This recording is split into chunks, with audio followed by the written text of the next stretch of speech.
everybody. So today's Monday. That means it's time for Family Movie Night. And this is my last review for this year's Foreign Movie Month, which we do every year. We review a film that was made in another language aside from English. And I think it's a really good opportunity to introduce your kids to cinema from other countries and other cultures, and just to introduce them to other cultures. I think it's a great thing to do. Obviously, it can be a bit challenging because if you have to read subtitles for small kids, that can be a problem. But that's where animation can be really nice because you can do the dubs. And at least with a lot of anime films, they've put a lot of time and effort and money into the dubs. And so they're pretty high quality. I mean, I still always prefer the sub, but for kids, I think that the dubs are usually perfectly fine and a great way to introduce them to a whole new style of animation and art. And so today we're talking about Kiki's Delivery Service. And usually with movies for Family Movie Night, I try to pick films that I have never discussed on my channel. And that's why I don't do a whole lot of the Disney canon, because I've reviewed all of them. And I've actually talked about Kiki's Delivery Service twice before, once on a podcast with my friend Durbin, and then the second time for Studio Ghibli Fest, me and Stanford reviewed it. So I'll put the links down to both of those podcasts if you want to check them out. But this is my first review. So hopefully you'll bear with me for this one.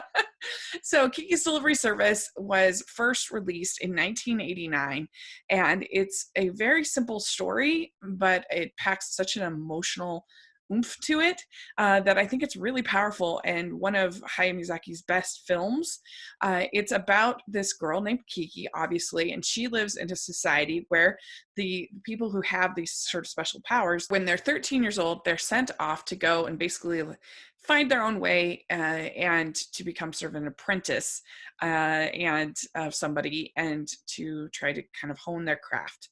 And so Kiki is sort of sent off to this new city, and she's sort of insecure, but she's still very sweet and joyful. And she meets this baker who she decides to end up help by delivering all of the baked goods and packages and other things like that to the people in the city. So that becomes her job. She also makes a friend in a boy named Tombo, who's kind of nerdy and doesn't really fit in quite perfectly. And it's just really interesting because this film doesn't really have any kind of villain, and it doesn't have a ton of plot. So some people might have a hard time with that, but basically the plot is her growing up, and she starts to feel excluded from Tombo and the other kids, his friends, and she starts to feel very sad.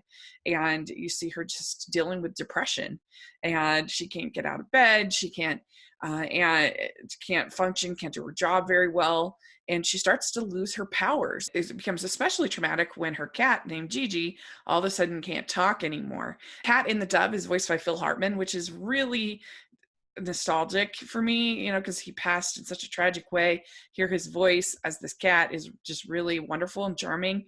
And the Kiki is voiced by Kirsten Dunst, so she does a good job. They did a very good job with the dubs for all these Studio Ghibli films.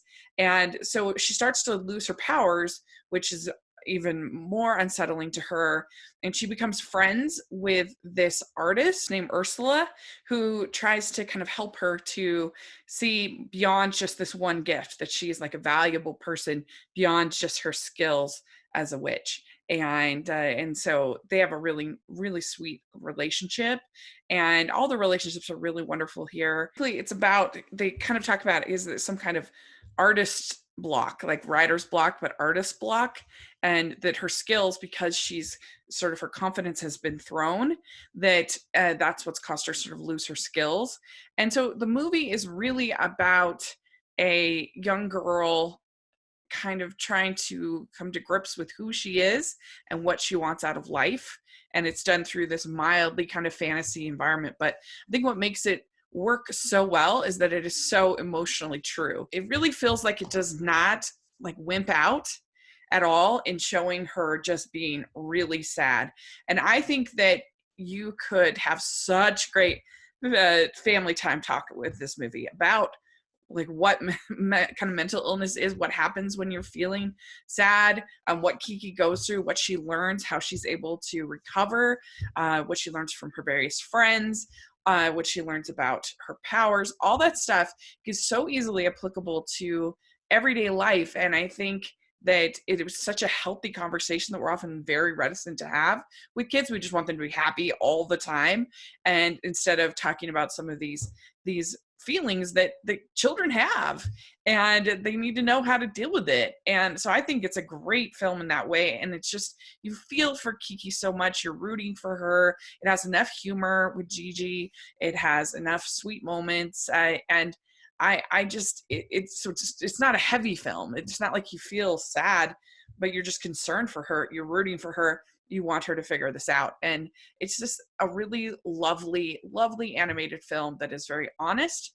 And I think it's a great one to show your kids. And then, of course, the animation is beautiful. The sound design is so great when she's flying, that whooshing sound. All the other production values are top notch. One of Studio Ghibli's best, in my opinion. So definitely check out Kiki's Delivery Service. I think you'll really love it. Let me know what you think if you have seen it.